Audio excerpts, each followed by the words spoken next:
tahun kemarin itu tidak pernah akur itu orang Yahudi sama Nasrani. Sebab apa? Orang Yahudi meyakini Yesus itu anak haram, dan sementara orang Kristen meyakini Yesus dibunuh oleh orang Yahudi. Bahkan tidak pernah ketemu. Mereka selalu terlibat dalam peperangan. Terus kok 100 tahun ini mereka bisa akur? Nah, ini adalah bukti kekuasaan Allah, bukti mukjizat Allah. Ada informasi dalam Al-Quran. Surat Al-Maidah ayat 51.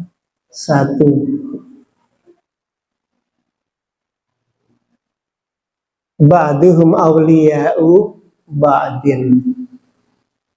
Padahal selama itu ya orang Yahudi dan Nasrani kan selalu perang. Tapi saya ceritanya ini di Timur Tengah nanti, Eropa, Timur Tengah ini. Tapi kan terus bisa akur. Nah, ini adalah tanda kekuasaan Allah. Bapak Ibu rahimakumullah. Terus orang Yahudi juga tidak yakin dengan kitab Injil. Kalau orang Kristen gimana? Orang Kristen itu meyakini ada nabi-nabi, ada rasul-rasul. Orang Kristen meyakini kitab Taurat, meyakini kitab Injil, meyakini kalau Nabi Musa itu nabi. Tapi orang Kristen dan Yahudi sama-sama tidak meyakini kenabian Nabi Muhammad SAW. Orang Kristen dan Yahudi tidak meyakini Al-Quran.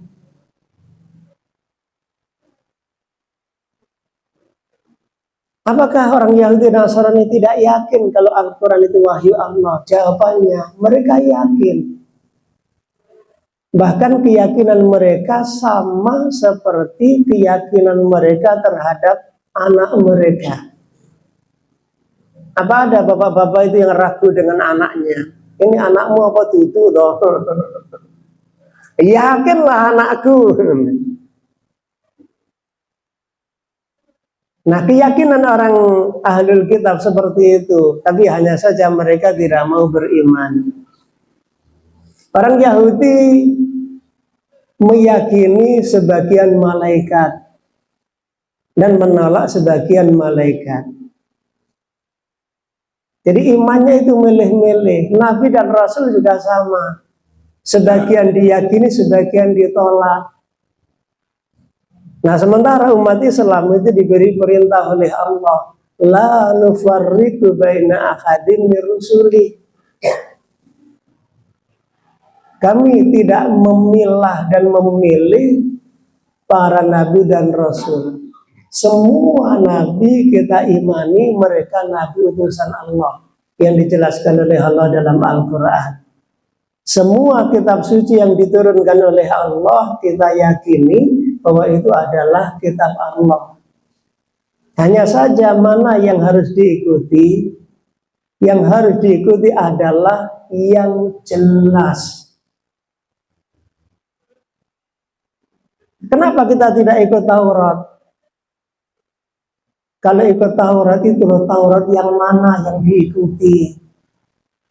Taurat itu ada 3, ada Taurat Septuaginta, Taurat Babilonia, Taurat Samaritan. Dan itu ditulis oleh mereka. Dan Taurat yang asli itu sudah hilang. Terus 3 Taurat ini masing-masing punya pengikut. Masing-masing dari pengikut ini saling menyalahkan. Taurat saya yang benar, Tauratmu itu palsu. Enggak, Taurat saya yang benar, Tauratmu itu yang palsu. Jadi 3 Taurat ini masing-masing punya pengikut dan pengikutnya saling menyalahkan karena memang 3 Taurat ini berbeda. Perbedaannya sangat jauh. Jadi kalau panjenengan ikut Taurat itu bingung ikut Taurat yang mana.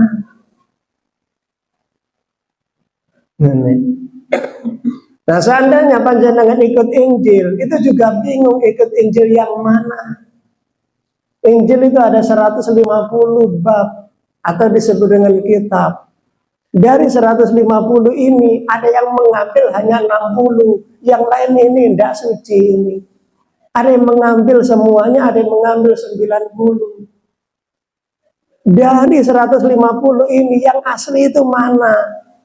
Tidak ada buktinya mana yang asli. Bahkan Bapak Ibu ada sekitar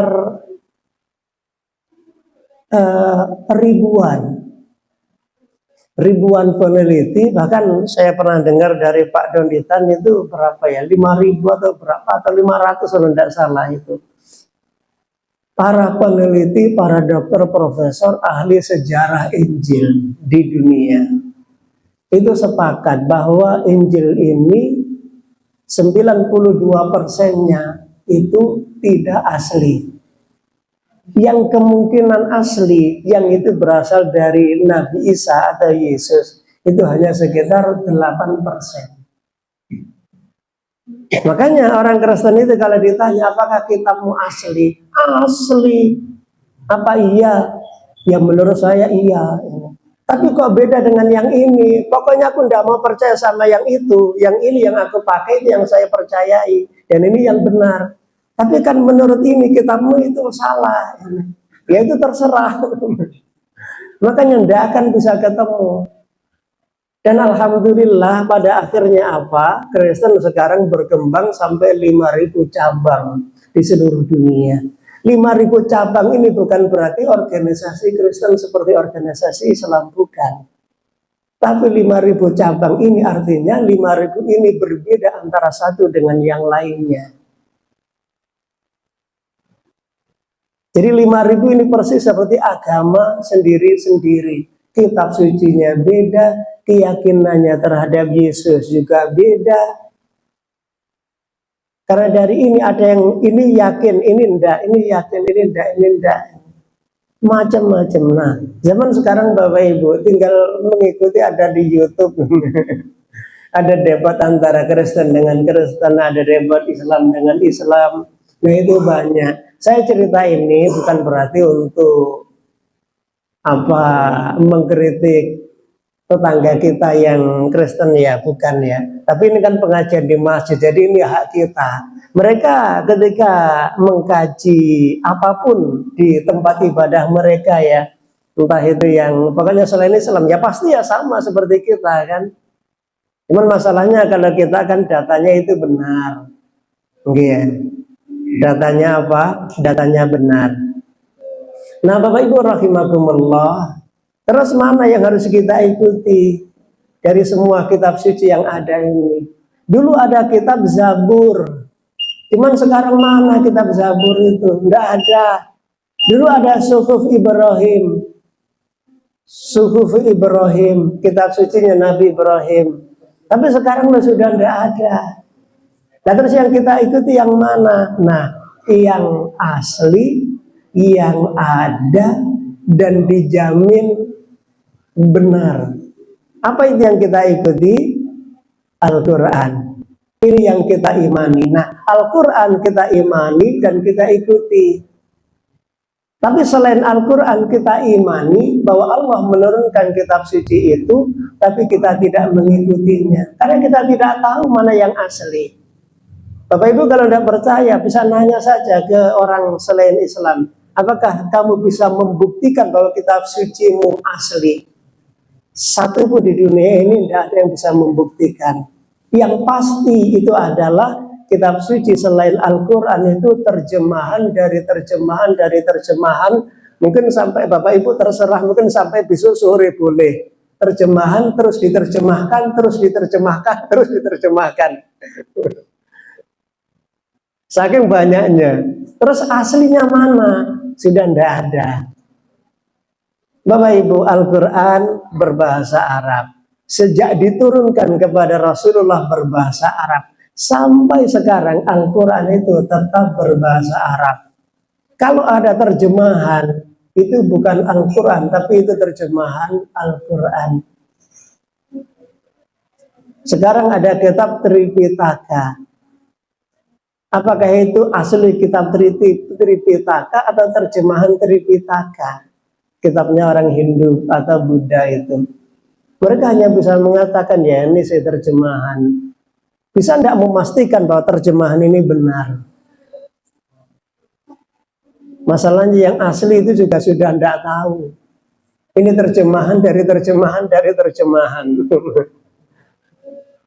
Jadi Al-Quran itu sama, terjemahannya beda.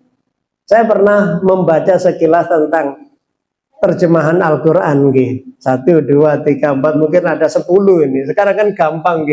Ada terjemahan Depak, ada terjemahan ini, terjemahan ini. Di Indonesia ada terjemahan Hamka, ada terjemahan Prof.